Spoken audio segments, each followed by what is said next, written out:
2024 दोस्तों यही सही समय है आपके घर में सोलर सिस्टम लगाने का, क्योंकि 2024 में सोलर सिस्टम की कीमत काफ़ी ज़्यादा कम हो चुका है।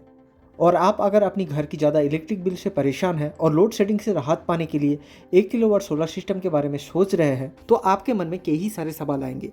जैसे 2024 में 1 किलोवाट सोलर सिस्टम का कीमत कितना होने वाला है, 1 किलोवाट सोलर सिस्टम से हम हमारे घर में क्या क्या लोड को चला सकते हैं, क्या 1 किलोवाट सोलर सिस्टम से घर में जो सबमर्सिबल वाटर पंप होता है या फिर घर का जो एसी होता है, क्या ये सब हेवी इक्विपमेंट चल जाएगा।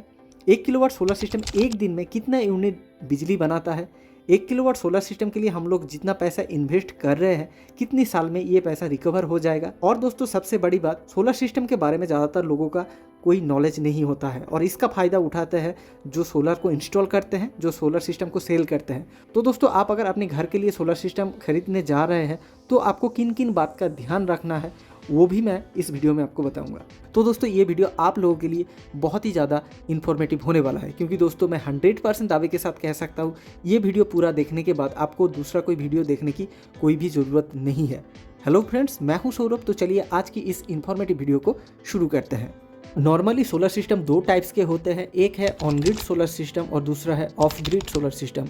ऑन ग्रिड सोलर सिस्टम में दोस्तों बैटरीज का इस्तेमाल नहीं किया जाता है, लेकिन ऑफ ग्रिड सोलर सिस्टम में बैटरीज को इस्तेमाल किया जाता है। आप अगर 1 किलोवाट सोलर सिस्टम अपने घर के लिए इंस्टॉल करना चाहते हैं तो यहाँ पे दोस्तों आपको ऑन ग्रिड का ऑप्शन नहीं मिलेगा, आपको ऑफ ग्रिड सोलर सिस्टम ही लेना पड़ेगा। ऑफ ग्रिड मतलब जो बैटरी वाला सोलर सिस्टम वही आपको लेना पड़ेगा। अब चलिए दोस्तों हम लोग जान लेते हैं 1 किलोवाट सोलर सिस्टम से हम लोग क्या क्या चला सकते हैं। नॉर्मली 1 किलोवाट सोलर सिस्टम से आप अपने घर का 3 से 4 पंखे, और दोस्तों ये पंखे अगर BLDC टेक्नोलॉजी का होगा तो यहाँ पे आप लोग 6 से 8 पंखे 1 किलोवाट सोलर सिस्टम के ऊपर चला सकते हो। और उसके साथ 8 से 10 LED bulb, TV, fridge, mixer grinder, iron machine, और दोस्तों घर की छोटे मोटे लोड जैसे लैपटॉप चार्जिंग, मोबाइल चार्जिंग, ये सब कुछ दोस्तों आप लोग 1 किलोवाट सोलर सिस्टम के ऊपर चला सकते हो। लेकिन यहाँ पे आप लोग AC को 1 किलोवाट सोलर सिस्टम के ऊपर नहीं चला पाओगे। अब दोस्तों आप सबके मन में एक कॉमन सवाल है, हमारे घर में जो सबमर्सिबल वाटर पंप है क्या उसको हम लोग 1 किलोवाट सोलर सिस्टम के ऊपर चला सकते हैं। तो दोस्तों इसका जवाब है, मैक्सिमम घरों में जो सबमर्सिबल वाटर पंप को इंस्टॉल किया जाता है वो दोस्तों 1 HP का होता है। लेकिन 1 किलोवाट सोलर सिस्टम में जो इन्वर्टर को इंस्टॉल किया जाता है ये इन्वर्टर इतना ज़्यादा कैपेबल नहीं है कि 1 HP का जो वाटर पंप उसको चला पाए।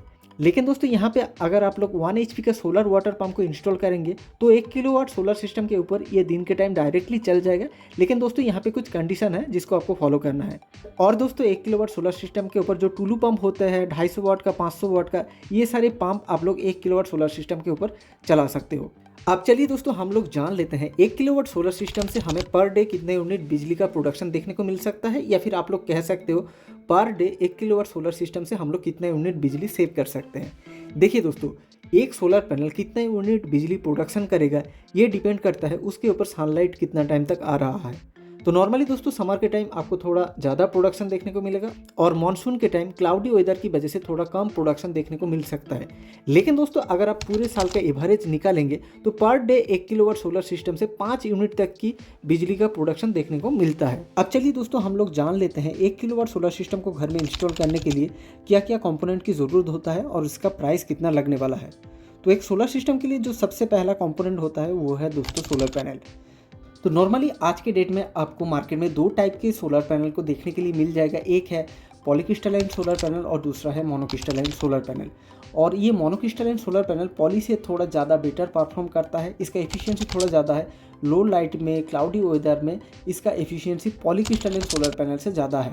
तो मैं आपको रिकमेंड करूंगा, आप अगर अपने घर के लिए सोलर सिस्टम लेना चाहते हो तो आप मोनोक्रिस्टलाइन सोलर पैनल को ही इंस्टॉल कीजिए। लेकिन दोस्तों सबसे जो इंटरेस्टिंग बात है, जो 1 किलोवाट मोनोक्रिस्टलाइन सोलर पैनल 2023 में आपको एक अच्छे ब्रांड का लेने के लिए 40,000 रुपये तक की पैसा खर्च करना पड़ता था, वही 1 किलोवाट मोनोक्रिस्टलाइन सोलर पैनल को चाहे आप किसी भी अच्छे ब्रांड का ले लो, सिर्फ और सिर्फ 25 से 30,000 रुपये में आपको मार्केट में मिल जाएगा। मतलब सिर्फ 1 किलोवाट सोलर पैनल में ही आपको 10 से 15,000 रुपये का बचत हो रहा है। अब चलिए दोस्तों हम लोग आते हैं नेक्स्ट कंपोनेंट हमारी बैटरीज की तरफ। तो normally 1 kilowatt solar system 24 volt का होता है और 1 किलोवाट सोलर सिस्टम के लिए हम लोग दो 12 वोल्ट के बैटरी को इंस्टॉल करते हैं और एक एक बैटरी 150 एच का होता है। तो ये बैटरी आपको मार्केट में 15,000 करके रुपये में मिल जाएगा और दो बैटरी के लिए आपको 30,000 रुपये का इन्वेस्टमेंट करना पड़ेगा। लेकिन दोस्तों बैटरी को खरीदने से पहले आप इस बात का ध्यान दीजिए, बैटरी के ऊपर सोलर बैटरी लिखा हुआ होना चाहिए या फिर C10 ये लिखा हुआ होना चाहिए, क्योंकि दोस्तों यहाँ पे ज़्यादातर जो सोलर सिस्टम इंस्टॉल करते हैं, सोलर सिस्टम को सेल करते हैं, लोगों के साथ थोड़ा चीट कर देते हैं। कम पैसे के चक्कर में ये लोग क्या करते हैं, सोलर सिस्टम में सोलर बैटरी के बगैर नॉर्मल जो इन्वर्टर बैटरी वही कस्टमर को दे देते हैं और कस्टमर को तो C10 या फिर C20 क्या है इसके बारे में पता नहीं होता है और वो लोग उनके बात पे आके ये सिस्टम ले लेते हैं। लेकिन दोस्तों आपको इस बात का ध्यान रखना है, जब भी आप बैटरी को खरीदेंगे सोलर सिस्टम के लिए तो बैटरी के ऊपर सोलर बैटरी लिखा हुआ होना चाहिए या फिर C10 ये लिखा हुआ होना चाहिए, क्योंकि दोस्तों नॉर्मल जो इन्वर्टर बैटरी होता है ये C20 रेटिंग का आता है और इसका लाइफ भी सोलर बैटरी से कम है। तो आपको इस बात का ध्यान रखना है। और दोस्तों आप अपनी सोलर सिस्टम के लिए लेड एसिड बैटरी के अलावा लिथियम बैटरी भी इंस्टॉल कर सकते हो, लेकिन लिथियम बैटरी थोड़ा महंगा आता है, लेकिन इसमें काफ़ी ज़्यादा एडवांटेज आपको मिलेगा। अब चलिए दोस्तों हमारा नेक्स्ट कंपोनेंट इन्वर्टर की तरफ आते हैं। दोस्तों हम लोग सोलर सिस्टम में जो इन्वर्टर को इंस्टॉल करते हैं वो नॉर्मली दो टेक्नोलॉजी का आता है, एक है MPPT टेक्नोलॉजी और दूसरा है PWM टेक्नोलॉजी। PWM टेक्नोलॉजी का जो सोलर इन्वर्टर है इसका एफिशिएंसी थोड़ा कम है और MPPT टेक्नोलॉजी का जो सोलर इन्वर्टर है इसका एफिशिएंसी थोड़ा ज़्यादा है। मान लीजिए आप अपने घर का 1 किलोवाट सोलर पैनल के साथ एक PWM टेक्नोलॉजी का सोलर इन्वर्टर को इंस्टॉल कर चुके हैं, तो यहाँ पे आपको मैक्सिमम 700 वाट तक का पावर मिलेगा। मतलब आपने 1000 वाट का पैनल को इंस्टॉल किया और वहाँ से आप लोग मैक्सिमम 700 वाट पावर को यूटिलाइज कर सकते हो। लेकिन वहाँ पे अगर आप लोग MPPT टेक्नोलॉजी का जो सोलर इन्वर्टर है उसको इंस्टॉल करते हो तो यहाँ पे आप लोग 900 से 950 वाट तक की पावर को यूटिलाइज कर सकते हो। मतलब आप 1000 वाट का पैनल को इंस्टॉल करने के बाद 900 से 950 वाट तक की पावर को आप अपने घर में इस्तेमाल में ले सकते हो। लेकिन दोस्तों MPPT टेक्नोलॉजी का जो सोलर इन्वर्टर है उसका कीमत थोड़ा ज़्यादा है। मतलब आपका जो मार्केट में जो नॉर्मल PWM टेक्नोलॉजी का जो सोलर इन्वर्टर है उसका कीमत 7 से 8,000 रुपये में आपको मिल जाएगा, लेकिन जो MPPT टेक्नोलॉजी का सोलर इन्वर्टर है उसका कीमत आपको 10 से 12,000 रुपया पे करना पड़ेगा। तो मेरा रिकमेंडेशन यही है, जब आप अपने घर के लिए सोलर सिस्टम ले रहे हैं तो आप 2-3 हज़ार रुपया ज़्यादा खर्च करके MPPT टेक्नोलॉजी का जो सोलर इन्वर्टर उसको ही अपने घर में इंस्टॉल कीजिए। अब दोस्तों सोलर सिस्टम को इंस्टॉल करने के लिए कुछ एक्सेसरीज़ की ज़रूरत होता है, जैसे DC MCB, MC4 connector, DC wire. तो दोस्तों ये सारी चीज़ों का प्राइस अगर मैं मिला दूँ तो ये सारी चीज़ें आपको 3 से 5,000 रुपये के बीच में मिल जाएगा। अब चलिए दोस्तों हमारा नेक्स्ट कंपोनेंट है सोलर पैनल का स्ट्रक्चर। दोस्तों एक सोलर सिस्टम को इंस्टॉल करने के लिए आपकी घर के ऊपर एक स्ट्रक्चर लगाना भी ज़रूरत होता है और ये स्ट्रक्चर आपको दो टाइप का मिल जाएगा, एक है गैल्वेनाइज्ड आयरन का स्ट्रक्चर और एक है नॉर्मल आयरन का स्ट्रक्चर। तो दोस्तों आप अगर गैल्वेनाइज्ड आयरन का स्ट्रक्चर लोगे तो आपको पेंटिंग करने की ज़रूरत नहीं है, और वहाँ पर अगर आप लोग नॉर्मल आयरन का स्ट्रक्चर लोगे तो इसका लाइफ कम है, आपको पेंटिंग वगैरह करना है। तो ये स्ट्रक्चर के लिए आप लोग 2 से 4,000 रुपया पकड़ सकते हो। अब चलिए दोस्तों हम लोग आते हैं सोलर सिस्टम की सेफ्टी के बारे में। दोस्तों एक सोलर सिस्टम को सेफ रखने के लिए उसके साथ प्रॉपर अर्थिंग करना ज़रूरी है, लेकिन मैक्सिमम इंस्टॉलर घर के लिए जो सोलर सिस्टम को इंस्टॉल करते हैं उसमें अर्थिंग को स्किप कर देते हैं और सोलर सिस्टम का प्राइस कम कर देते हैं। लेकिन दोस्तों आपको अपनी सोलर सिस्टम में अर्थिंग प्रॉपर करवाना है और अर्थिंग के लिए आप ज़्यादा से ज़्यादा 5,000 रुपया पकड़ सकते हो। और दोस्तों इसके साथ आप लोग सोलर सिस्टम का जो ट्रांसपोर्टेशन और इंस्टॉलेशन के लिए भी आप लोग 4 से 5,000 रुपया ऐड कर सकते हो। कोई इंस्टॉलर ये फ्री में करता है और कोई इंस्टॉलर इसके लिए चार्ज करता है। अब दोस्तों सोलर सिस्टम में जितने भी कंपोनेंट लगता है उन सभी का प्राइस को अगर मैं ऐड कर देता हूँ, मिला देता हूँ, तो 1 किलोवाट सोलर सिस्टम के लिए आपको 70,000 से लेके 85,000 रुपया आपको पे करना पड़ेगा।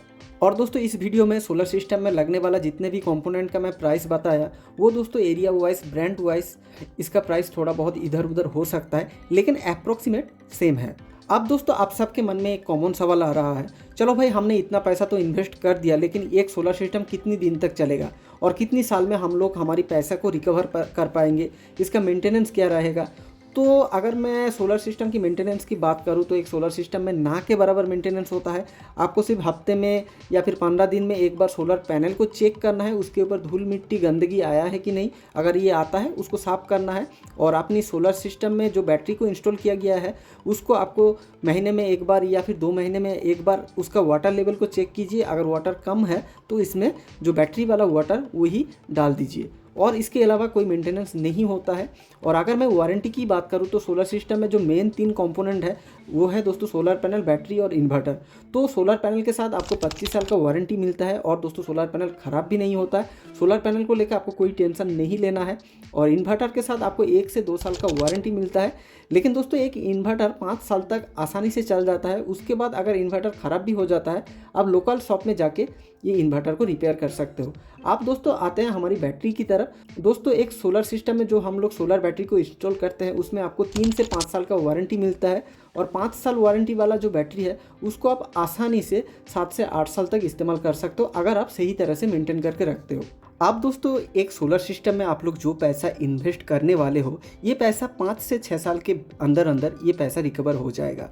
लेकिन आप अगर सिर्फ इलेक्ट्रिक बिल को सेव करने के लिए सोलर सिस्टम घर पे लगाओगे तो सोलर सिस्टम आपके लिए बहुत ही महंगा लगेगा। लेकिन अगर आप ये सोचोगे जब आपके घर में लोड शेडिंग हो जाता है और गर्मी की वजह से पूरी रात भर आपको नींद नहीं आती है, अगर आपके एरिया में बहुत ज़्यादा बारिश तूफान हो जाता है और बड़े बड़े पेड़ बिजली के खंभे के ऊपर गिर के 10-15 दिन के लिए बिजली नहीं आता है, तब दोस्तों आपको सोलर सिस्टम की असली ज़रूरत पता चलेगा।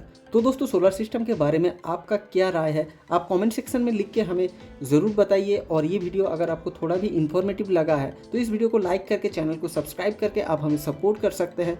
और ज़रूर इस वीडियो को अपने रिश्तेदार के साथ, दोस्तों के साथ शेयर कीजिए जिनको सोलर सिस्टम लेना है या फिर जो लोग सोलर सिस्टम के बारे में जानना चाहते हैं।